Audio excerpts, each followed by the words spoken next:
was a Tuesday morning when everything came crashing down. Michael stared at the pink slip in his hand. The corporate letterhead that had once represented security now mocking him with its cold, professional language. Due to budget constraints, the words blurred together. 23 years with the company, gone in an instant. But that was just the beginning. When he walked through the front door of his suburban home that evening, suitcases lined the hallway like tombstones. His wife Sarah stood in the doorway, their 2 children behind her, avoiding his eyes. "I can't do this anymore. Mike," she said, her voice steady but distant. "The drinking, the anger, the way you've shut us out. We're going to my mother's." He watched his family drive away, taillights disappearing into the darkness. The house fell silent, except for the hum of the refrigerator and the echo of his own breathing. He had nothing left. The days that followed blended into one endless nightmare. The job interviews dried up quickly. Word travels fast in their industry. The bills kept coming, but the paychecks had stopped. Each morning, Michael woke to an empty house that felt more like a tomb. The nights were the worst. He'd sit in his recliner, staring at the blank TV screen, nursing another beer that tasted like regret. The silence was deafening. No more Sarah humming while she cooked dinner. No more kids arguing over the remote. No more laughter echoing through the halls. Loneliness wrapped around him like a cold blanket. He'd pick up his phone to call someone. Anyone. But who was left? His work friends had stopped reaching out after the 3rd declined invitation to grab drinks. His family lived across the country. Even his neighbors' waves had become awkward nods. Where did I go wrong? The question played on repeat in his mind like a broken record. Michael replayed every decision, every conversation, every moment that might have led him here. Was it the promotion he didn't get 5 years ago that started his spiral into bitterness? Was it the first drink he took to numb the disappointment?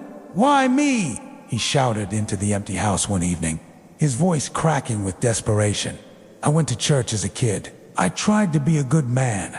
I worked hard, paid my taxes, loved my family. Why is this happening to me?" The silence that followed felt like an accusation. His soul cried out for answers, for some sign that this wasn't all there was, that his life had been reduced to nothing but mistakes and missed opportunities. 3 months after losing everything, Michael found himself on the bathroom floor at 2 a.m., empty bottle beside him, staring at the ceiling. The house was scheduled for foreclosure in 2 weeks. His savings were gone. His credit cards were maxed out. He hadn't showered in 4 days. With nothing else to lose and nowhere else to turn, he got on his knees on that cold tile floor. It wasn't dignified. It wasn't pretty, but it was real. "God," he whispered, his voice hoarse from crying. "I don't know if you're listening. I don't know if I deserve your help, but I've got nothing left. I can't do this alone anymore. If you're real, if you care at all, ... Please, please, help me." He prayed like never before. Not the memorized prayers from childhood, but raw, honest words that came from the deepest part of his broken heart. He surrendered everything. His pride, his anger, his need to control, his fear of the future. That same night, something happened that Michael still can't fully explain. As he knelt there in surrender, a peace washed over him unlike anything he'd ever experienced. It wasn't the absence of problems. The bills were still there. The foreclosure notice still sat on his kitchen counter. But the crushing weight of despair that had been suffocating him began to lift. Then his phone rang. At 2:47 a.m., unknown number. "Hello," he answered, confused. "Is this Michael Henderson?" The voice was unfamiliar, professional. "Yes. Who is this?" "My name is David Chun. I know this is unusual, calling so late, but I couldn't sleep. I've been praying about whether to make this call for hours. I got your resume from a mutual contact 3 months ago, but the position I had in mind got put on hold. Tonight, something told me to reach out." The next morning, Michael found himself sitting across from David Chun in a small coffee shop downtown. David owned a construction company that specialized in rebuilding homes after disasters, floods, fires, storms. He had kind eyes and spoke with a quiet confidence that reminded Michael of his grandfather. "I'll be honest with you," Michael Davies said, stirring his coffee slowly. "I could hire a dozen guys with your experience tomorrow. But last night, I felt like God was telling me to call you specifically. I don't usually listen to feelings like that, but something about this felt different." Michael's hands shook slightly as he held his coffee cup. "I have to tell you, I'm not in a good place right now. I lost my job. My family left. I'm about to lose my house. I don't know why God would want you to hire someone like me." David smiled gently. "Maybe that's exactly why. We specialize in rebuilding what's been broken. Sounds like you might understand our clients better than most." The job offer wasn't glamorous. It meant starting over, learning new skills, taking a pay cut. But it was hope. It was a message that felt like it came straight from heaven. "You're not forgotten." Slowly, things began to change. The work was hard, physically demanding in a way Michael's corporate job had never been. But there was something healing about working with his hands, about taking something destroyed and making it whole again. David became more than a boss. He became a mentor and friend. He invited Michael to his church, introduced him to people who became genuine friends, not just networking contacts. The community embraced him without judgment, offering practical help and emotional support. Doors that had been slammed shut began to crack open. Michael was able to work out a payment plan to keep his house. He started attending AA meetings, finally admitting that alcohol had been a crutch he'd used to avoid dealing with his problems. Most importantly, he began to rebuild his relationship with himself and with God. After 6 months of consistent effort to change, Sarah agreed to meet him for coffee. It wasn't a reunion. Not yet.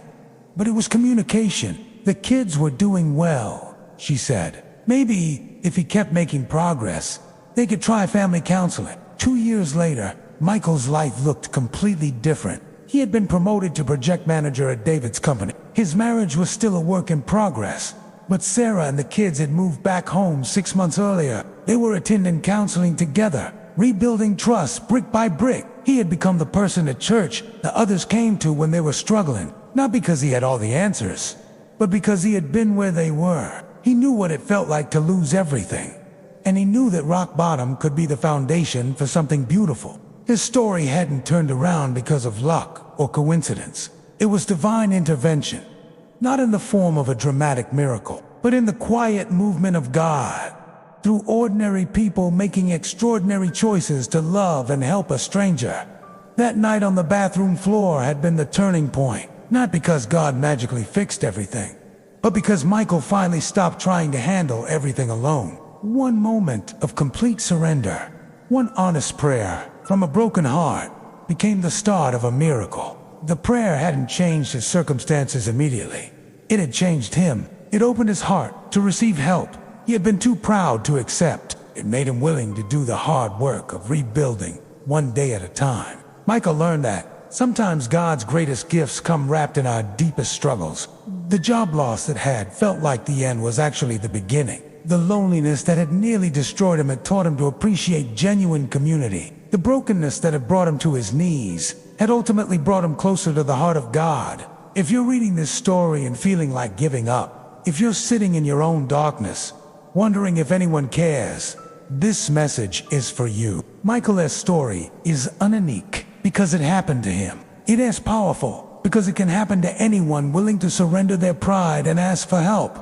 Maybe you've lost your job, your family, your hope. Maybe you're staring at bills you can't pay, facing problems you can't solve, carrying pain you can't bear alone. Maybe you've been trying to fix everything yourself and you're exhausted from the effort. God still hears you, even when you feel forgotten, even when the silence seems overwhelming, even when you think you've made too many mistakes to deserve a second chance. That honest prayer from a broken heart, the one you're afraid to pray because it means admitting you can't do this alone.